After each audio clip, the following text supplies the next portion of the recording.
The wind whispers secrets, secrets of forgotten places, of hidden pathways, of markets that exist beyond the realm of the ordinary. They say that when the veil between worlds thins, these markets emerge, beckoning the unwary with promises of wonders and terrors untold. I first heard the whispers on a moonless night, the air thick with the scent of rain and fear. It was a low murmur carried on the wind, speaking of a place where shadows danced and desires took on a life of their own.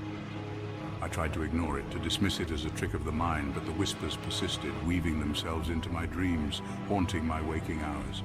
Driven by a curiosity I couldn't shake, I found myself drawn to the edges of the known, to the dimly lit alleys and forgotten corners of the city. There, amidst the crumbling brick and the stench of decay, I felt a presence, a shift in the air, a sense of something ancient and powerful stirring. And then I saw it, a flicker of light, a shimmer in the air, resolving itself into the unmistakable outline of an archway. It was made of a material I couldn't quite place, shimmering and shifting like oil on water. An inscription in a language I didn't understand glowed faintly above the arch, promising wonders and treasures beyond my wildest imaginings. This was the gateway to the Phantom Market, a place whispered about in hushed tones, a place where dreams and nightmares intertwined. The air crackled with an unseen energy as I stepped through the archway. The world I knew dissolved into a kaleidoscope of colors and sounds, replaced by a bustling marketplace unlike any I had ever seen. This was the Crossroads Bazaar, the first of the phantom markets I would encounter. Stalls overflowed with strange and wonderful goods, shimmering fabrics woven from moonlight, vials filled with swirling smoke, and ornate masks that seemed to watch me with an eerie sentience. The vendors, a motley crew of humans and creatures that defied description, hawked their wares with an unsettling enthusiasm, their voices a discordant symphony of whispers and shouts. A sense of unease prickled at the edges of my mind. The air hummed with a strange energy, a palpable sense of wrongness that set my teeth on edge. The shadows in the market seemed to writhe and twist, and I couldn't shake the feeling that I was being observed, scrutinized by unseen eyes. The second market, the Whispering Market, was shrouded in an eternal twilight. It was a quieter, more insidious place than the Crossroads Bazaar, its silence broken only by the rustle of unseen creatures and the soft murmur of voices that seemed to emanate from the walls themselves. Here the wares were more disturbing, more illicit. I saw shrunken heads with eyes that still moved, books bound in human skin, and cages containing creatures that seemed to exist in a perpetual state of torment. The vendors, their features obscured by hoods and shadows, watched me with silent intensity, their gazes heavy with unspoken promises and threats. I felt a growing sense of dread as I navigated the narrow, winding alleys of the Whispering Market. The air was thick with the scent of decay and the faintest hint of blood.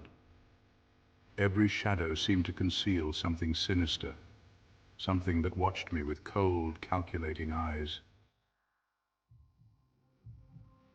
The third market, the Carnival of Shadows, was the most unsettling of all. It was a grotesque parody of a carnival with twisted, macabre attractions and a palpable air of menace. The laughter of children, distorted and wrong, echoed through the air, sending chills down my spine. I saw booths offering glimpses into the future, but the visions they showed were filled with darkness and despair. There were games of chance, but the stakes were impossibly high, and the consequences of losing were too terrifying to contemplate. And then there were the performers, contortionists with bodies that bent in ways that defied nature, fire eaters who breathed shadows instead of flames, and clowns with painted smiles that hid a chilling emptiness. Section 5, the collectors. Each market attracted a different breed of patron, individuals drawn to the promise of forbidden knowledge, rare artifacts, or simply the thrill of the unknown. But there was one group, known only as the collectors, who seemed to move effortlessly between these phantom realms, their motives as shrouded in mystery as the markets themselves. I caught glimpses of them in the flickering lamplight, tall, gaunt figures cloaked in darkness, their faces hidden behind ornate masks. They moved with an unnerving grace, their eyes constantly searching as if seeking something specific amongst the bizarre and the macabre. It was whispered that the collectors were bound to the phantom markets, their very existence intertwined with these ephemeral realms. Some said they were guardians, others claimed they were something far more sinister. Whatever their true nature, their presence added another layer of unease to the already unsettling atmosphere of the markets. Section 6. A glimpse behind the veil. As I delved deeper into these phantom markets, I began to notice patterns, connections that hinted at a deeper purpose behind their existence.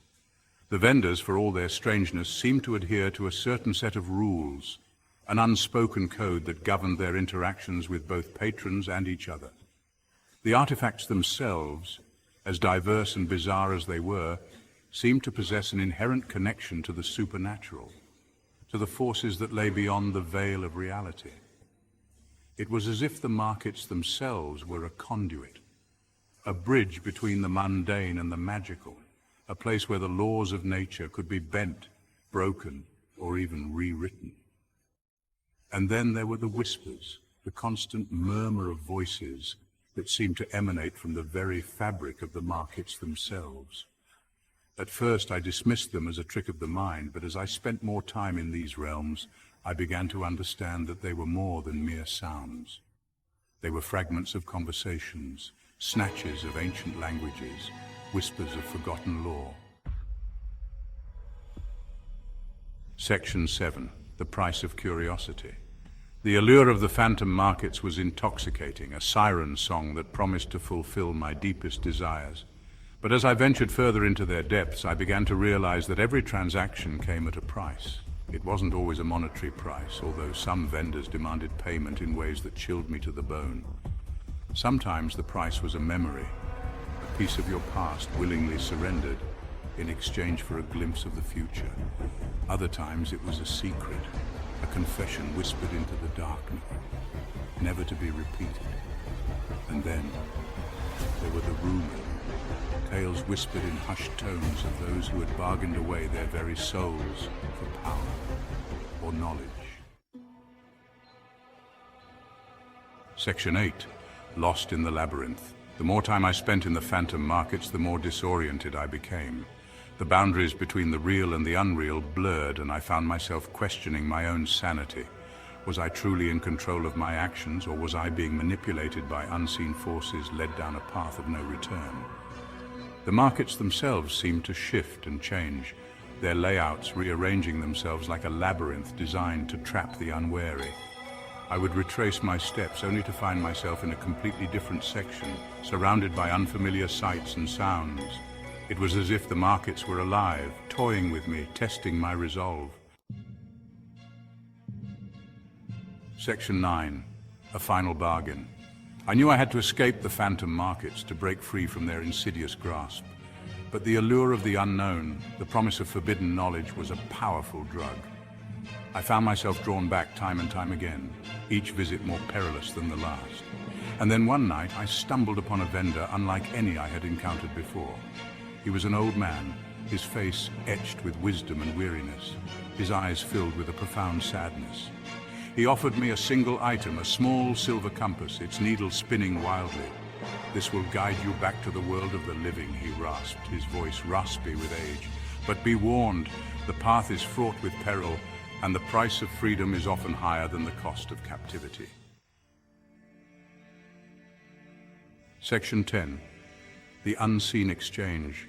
Clutching the compass, I fled the phantom market, the whispers of the damned echoing in my ears. The journey back was a blur of terror and confusion, a desperate race against unseen forces that sought to drag me back into their realm. I emerged into the familiar world, gasping for breath, the sounds and smells of the city assaulting my senses. The phantom market was gone, vanished without a trace, as if it had never existed, but I knew better. The markets were always out there, lurking just beyond the veil of reality, waiting for the next unwary soul to stumble upon their hidden paths. And as I looked down at the silver compass in my hand, its needle finally coming to rest, I couldn't shake the feeling that I had left something behind in that other realm. Something precious, something irreplaceable. The phantom market had claimed its due, and the unseen exchange was complete.